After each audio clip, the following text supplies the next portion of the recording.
Oke, halo semua pejuang UTBK 2022, balik lagi di channel YouTube-nya Kak Sugeng. Di sini ada Kak Dina. Seperti biasanya, Kak Dina akan membawakan atau membahas soal biologi yang ada pada UTBK 2022 di hari ketiga pada gelombang 2 saat ini. Oke, sebelumnya Kak Dina doain ya, semoga teman-teman semuanya bisa keterima di PTN impian teman-teman sekalian. Selanjutnya, jika nanti pada saat pemaparan ada beberapa konsep yang mungkin Kak Dina keliru sampaikan, mohon teman-teman untuk bisa mengoreksinya dengan komen di bawah gitu. Jadi misalnya kalau Kak Dina salah menuturkan, teman-teman bisa langsung komen aja, Kak Dina ini tuh salah, benernya tuh kayak gini, Kak Dina harusnya kayak gini loh. Teman-teman bisa langsung aja seperti itu.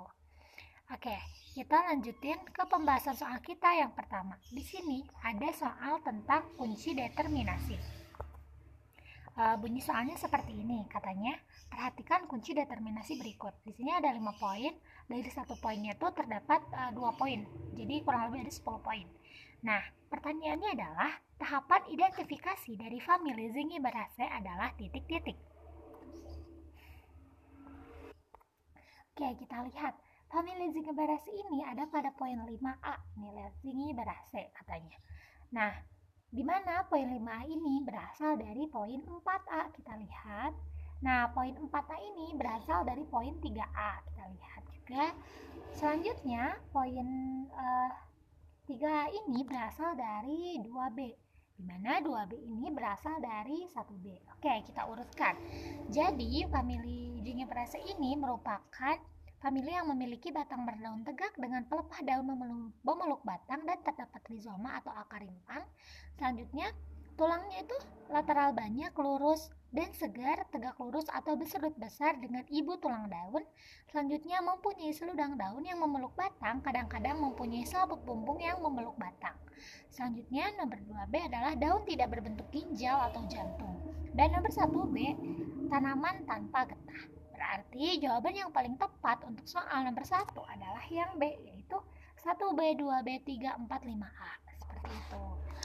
Oke, kita lanjutin pembahasan kita ke soal yang kedua. Di sini ada tentang tingkat keanekaragaman hayati. Bunyi soalnya seperti ini. Adanya berbagai varietas tanaman padi seperti rojo lele, IR64, dan bengawan menunjukkan adanya keanekaragaman hayati tingkat titik-titik. Apakah gen, jenis, genus, spesies, atau ekosistem.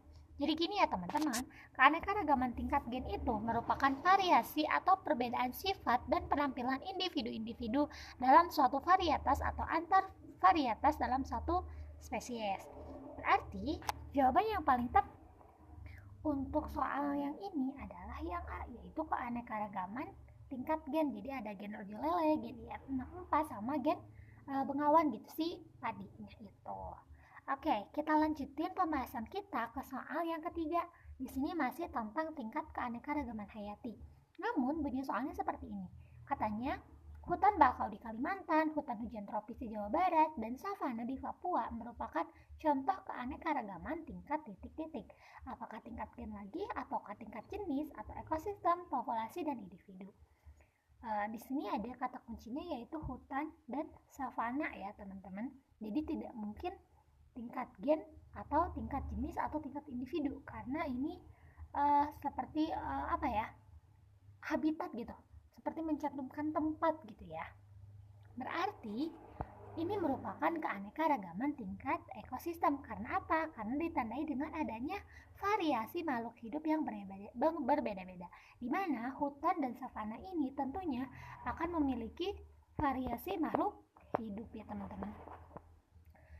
Ya masa kalau di hutan cuma itu doang, pohonnya jenis ini aja, nggak mungkin kan? Tapi pasti ada beberapa varietas tertentu gitu. Jadi pasti bakal rame gitu di hutan atau di savana ini, nggak mungkin cuman ada satu populasi atau cuman satu spesies aja seperti itu. Oke, kita lanjutin pembahasan kita ke soal yang keempat. Di sini ada soal tentang jenis klasifikasi makhluk hidup.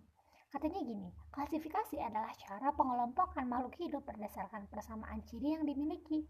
Ada 3 sistem klasifikasi. Ada sistem buatan, sistem alamiah, dan sistem filogenetik. Nah, cara pengelompokan makhluk hidup berdasarkan kekerabatan disebut apakah taksonomi atau sistem evolusi, alami, buatan, atau sistem filogenik.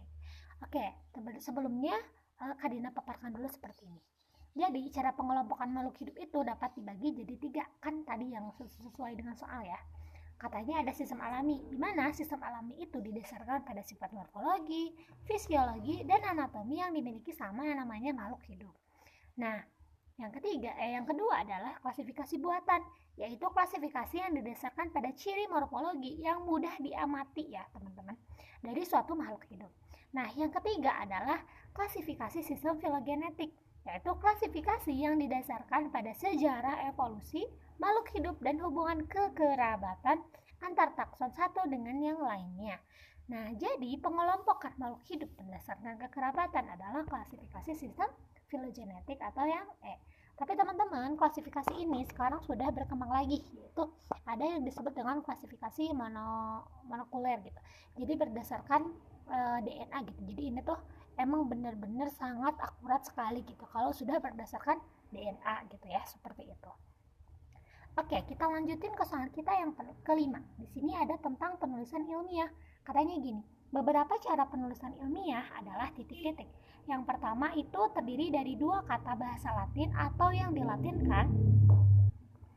Selanjutnya kata pertamanya itu dimulai dengan huruf besar dan kata keduanya dimulai dengan huruf kecil. Yang ketiga, penulisan kata pertama dengan kata kedua tidak disambung. Yang keempat, ditulis dengan cetak miring atau digaris bawahi secara terputus. Yang kelima, nama penemunya tidak boleh dicantumkan. Cara penulisan binomial nomenklatur adalah yang tepat adalah gini. Nah, teman-teman, jadi untuk penulisan ilmiah untuk nama spesies menurut Carolus Linnaeus disebut dengan tata nama binomial nomenklatur gitu. Jadi kaidah yang harus diperhatikannya tuh kayak gini.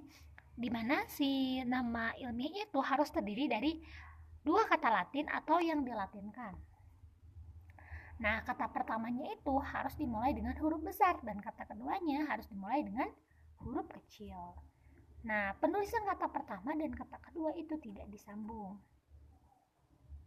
Nah, selanjutnya ditulis cetak miring atau digaris bawahi gitu secara terputus seperti itu. Nah, berarti cara penulisan binomial nomenklatur yang benar adalah 1 2 3 4, di mana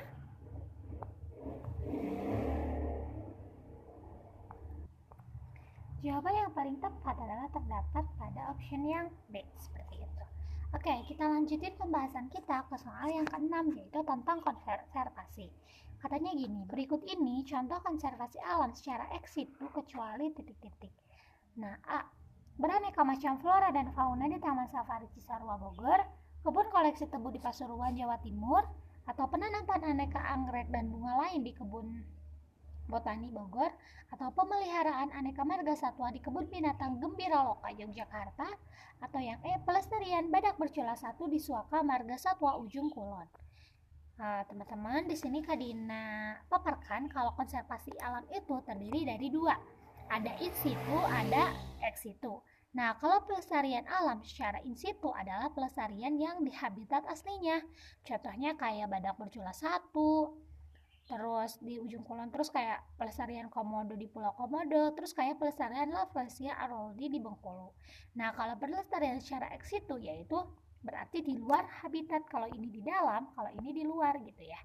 Nah, seperti apa Kak Dina? Seperti kebun koleksi tebu di Pasuruan, Taman Safari, terus Taman Safari di Cisarua Bogor, dan kebun botani di Bogor. Kalau yang in situ di dalam habitat aslinya, kalau yang ex situ itu di luar habitat aslinya gitu ya, seperti itu. Nah, kita lihat contoh konservasi alam secara ex situ kecuali titik-titik. Secara ex situ ya, teman-teman. Nah, kita lihat ini secara ex situ pemeliharaan aneka marga satwa, beraneka macam flora fauna ya, ini secara ex situ. Sorry. Kebun koleksi iya, aneka anggrek mau iya ex situ, iya. Nah, ini berarti yang secara in situ karena kan yang kecuali ya di pertanyaannya. Oke, jawaban yang paling tepat untuk soal nomor 6 ini adalah yang E. Oke, kita lanjutin ke soal yang ke-7 masih tentang konservasi.